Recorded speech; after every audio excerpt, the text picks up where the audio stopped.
everybody. I hope you are doing well. Welcome to this third episode of the Press Review.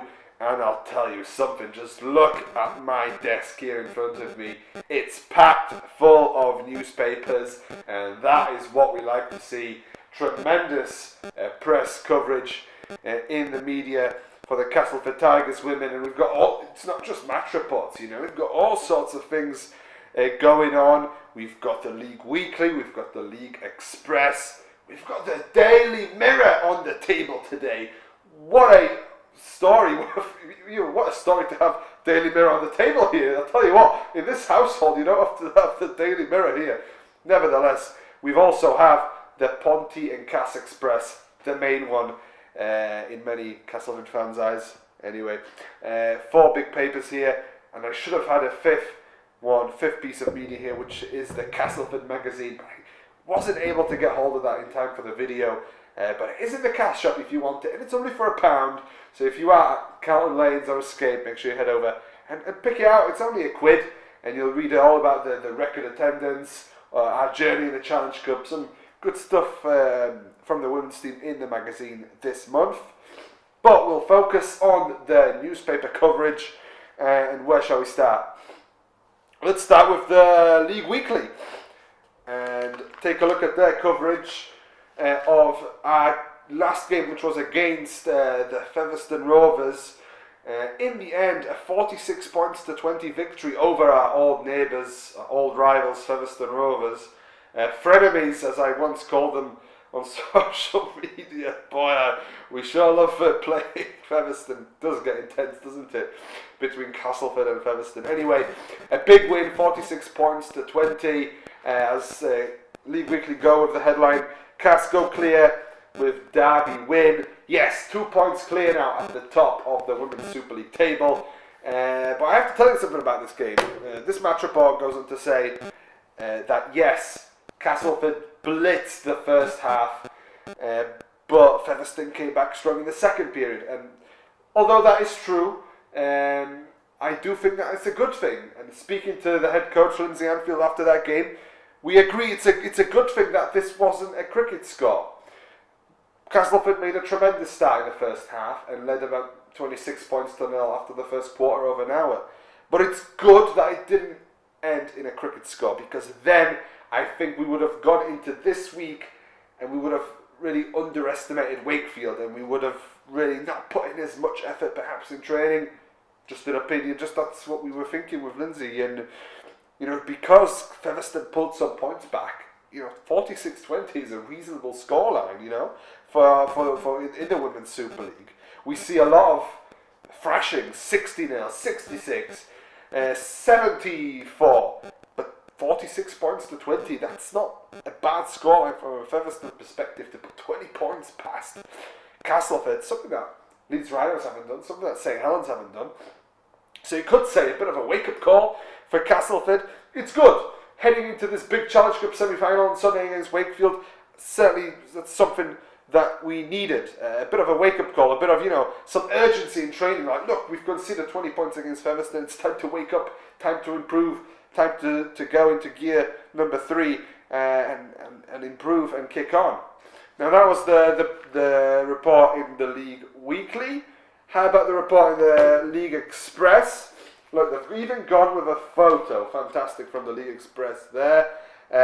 Good bit of coverage as well, over half the page.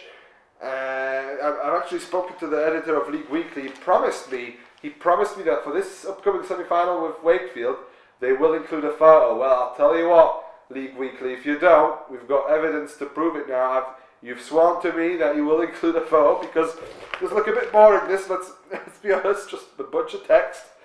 League Weekly going with some stats as well, going with some pictures, so it's all good from a League Express point of view. Look at the headline there as well. Fev stubborn but Cas too strong. I think that pretty much sums it up, doesn't it?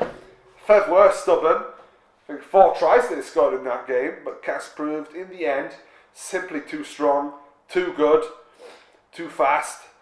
Some amazing tries, by the way. If you go through our YouTube channel, you'll find the highlights. Some awesome tries, absolutely awesome tries there.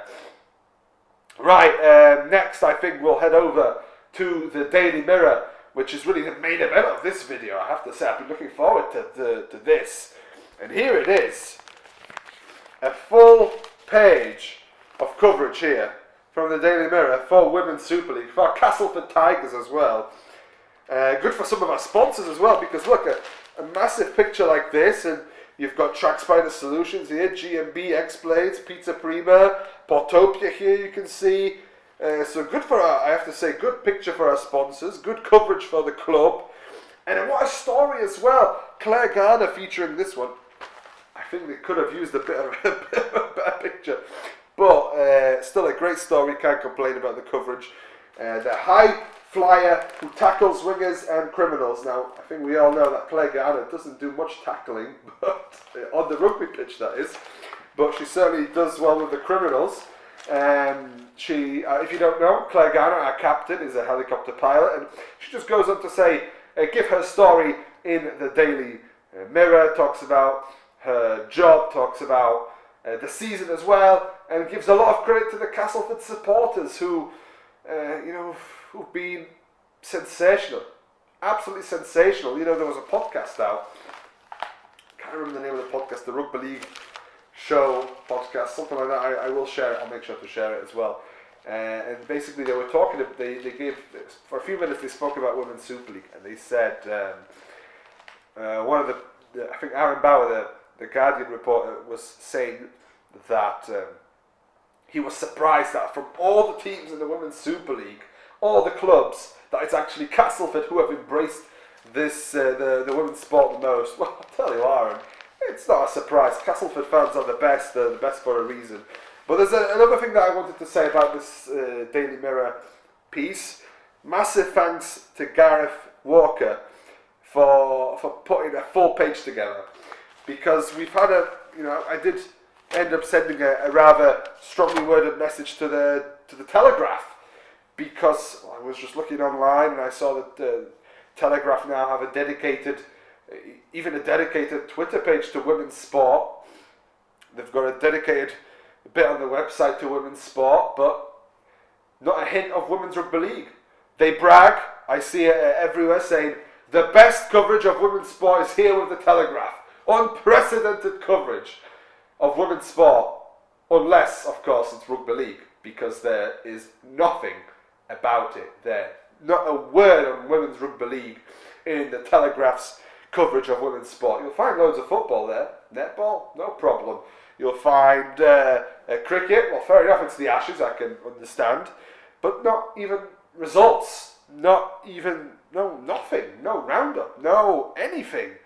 And when you consider the amount of work and the amount of good that Women's Rugby League, Women's Super League has done this year, for them not to warrant any coverage, it's not good in my eyes. I mean, 4-figure attendances, beating pretty much all the League One teams, beating half the Championship teams in terms of attendances, the amount of views that highlights are getting, for example, on the Castleford Facebook page, other teams as well putting out some good stuff, and there's just absolutely nothing. And you know, when I look at the ladder of women's sport in this country, I would definitely put Women's Rugby League maybe 5th or 4th on that ladder.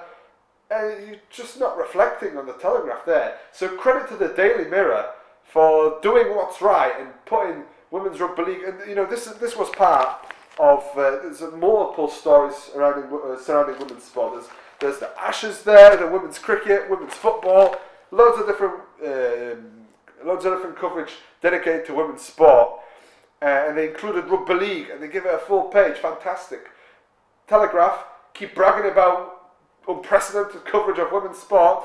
Well, we just can't see it, can we? We just can't see it.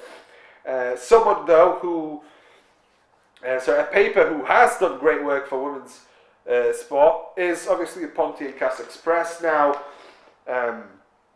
we are recording this on a Wednesday, so tomorrow it's the new edition of the Pontefract Castleford Express, but I've got the old one here.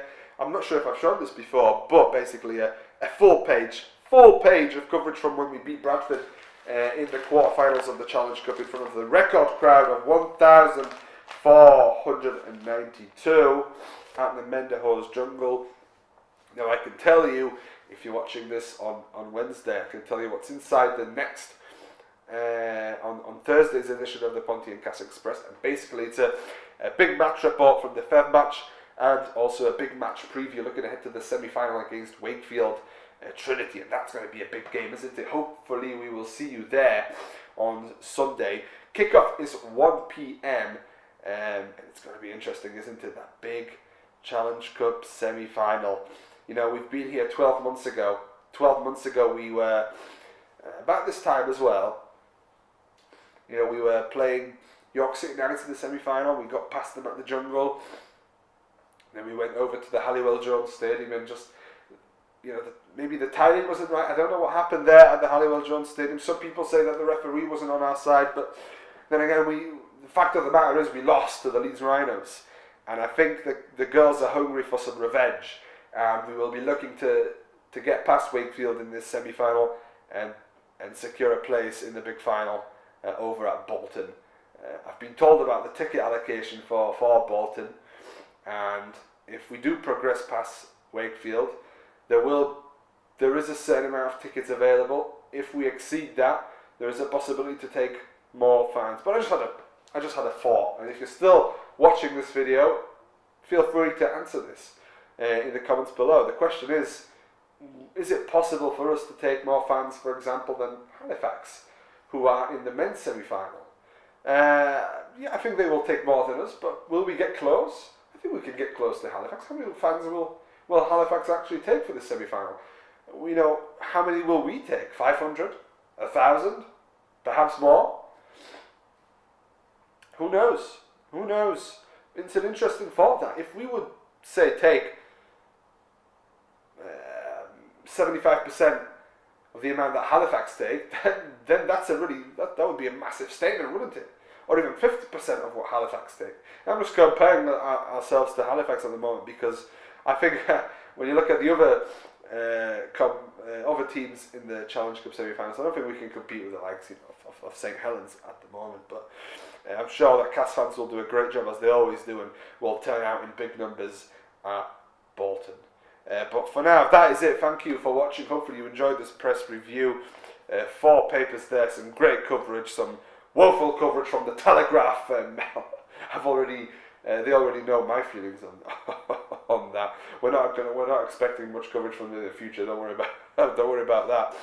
But anyway, hopefully more to come from other news sources, and hopefully the main thing is hopefully you join us at the Mobile Rocket Stadium on Sunday against Wakefield Trinity. Challenge Cup semi-final, doesn't get bigger than that. We're going to build a game as a Tiger takeover. We want to take over the Mobile Rocket Stadium. We want to have more Cass fans there than Wakefield fans will have, and I'm sure we will reach that goal. The goal is to get 1,000 Cass fans through the turnstiles at Wakefield and make it feel like a home game. I'm sure we will do that. Thank you very much for watching, and see you at the Mobile Rocket Stadium on Sunday, 1 p.m. kickoff.